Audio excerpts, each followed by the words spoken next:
Magandang araw sa inyong mga kapugi. Ito ang part 2 ng pagsama natin dito sa pagkanggot ng nyug dito sa taas ng bundok at kumuha na din ng talbos ng lubi-lubi para sa aming pananghalian. Sipag at syaga lang ang puhunan, bonus na lang ang kapugian. Kung wala ka nito ay lagi kang talo. Dahil nabutan na kami dito ng tanghali sa itaas ng bundok mga kapugi, kaya nagtigil na muna sila dito sa pagsungkit ng niyog at inubos na lang nila dito balatan ang mga bunga na kanila nang nakuha. Pagkatapos ay umuwi na kami dito para kami ay manananghalian na. Pinakita ko sa una kong video kung gaano kalayo ang kanilang pinaghahakutan mula sa pinagkakanggutan papunta doon sa gilid ng kalsada, at dito lang yan sila dumadaan sa ating kubo. Dahil may baong kami dito ng aking biyanan, kaya magluluto na lang kami dito ng aming pangulam. Yung mga walang baon ng mga kasama ay umuwi pa mga yon sa kanila, kaya atin na dito inaasikaso yung dahon ng lubi-lubi mga kapugi at kinukuha ko lang dito yung mga malulutong na talbos. Pagkatapos ay atin naman kagad itong hinugasan at 2 beses ko itong binanlawan para sigurado malinis itong ating lulutuing ulam. Ilang beses na din ako dito nagluluto ng talbos ng lubi-lubi sa ating kubo mga kapugi. Kapag wala kaming pang ulam dito sa taas ng bundok, ito yung unang pumapasok sa aking isipan. Tinanong ko pala dito ang aking benad kung gusto niya magkape dahil nandun siya sa kabilang kubo na nagpapahinga doon sa kanyang duyan, kaya nagatong na lang muna ako dito para tayo ay makapagpainit ng tubig habang inahanda pa lang naman natin yung ating lulutuin.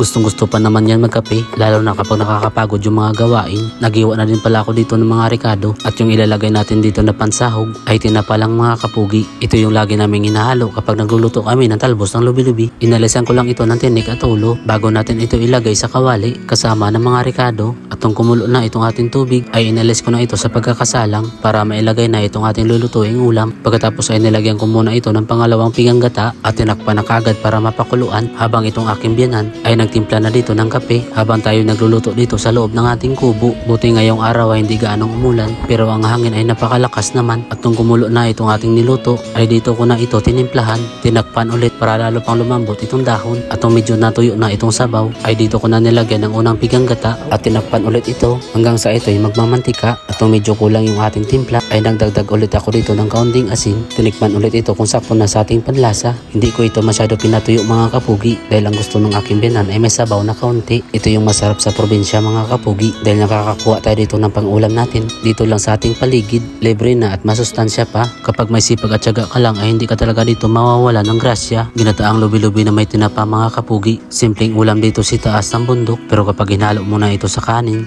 siguradong taob itong ating plato. So paano mga kapugi, kain po tayo. At kung nagustuhan nyo itong aking vlog mga kapugi, please follow, like, and share naman itong aking page. At pa-comment naman kung saan nakabot itong aking video. Naglalagay ng bawang?